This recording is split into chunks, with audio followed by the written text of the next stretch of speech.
Ako si Carlo, estudyante. Medyo na late kog mata for Don Carlos ride. Nakagawas na gamay ang kainit pagawas na ko sa dalan. Medyo hayag tanawon pero bugnaw pa ang hangin ani nga time. Ug wala na po'y fogs diri ubos sa Muswan Peak. As usual, warm up gihapon diri ababaw sa cemetery. Medyo full blow na ang init pagbalik na kog agrehab. Ug kanina time wala ko nag sunscreen kay I thought dili ra magka-tan lines. But I'm wrong. Diri na time niginhawa na ko og niinom og tubig. Dayo nagsugod na og saka. Hantod sa tunga-tunga, sige lang gihapon kog inom og tubig. Ug nakatabang gito para dili kaayo hangak pag-abot sa babaw. Then naa na say mubo nga uphill before bayabason. And diri na part ang recovery.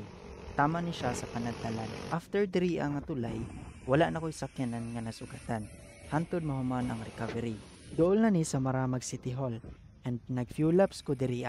After ana, padayon na dayon ko padulong Don Carlos. Medyo busy na diri dapit sa Fibico. Then ay kadali nga traffic stop. Then ahon na sa gamay.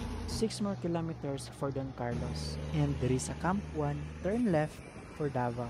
And right lane to Don Carlos. Gamay nga ahon before maabot ani nga eskwelahan. Naay bike shop diri and nihapit ko para mangutana og spare parts. After sa shop, diri na dayon sa Don Carlos City Hall. Bike check. Cloud9 para naay ATP gamay. Kay wala ko'y powder na electrolytes.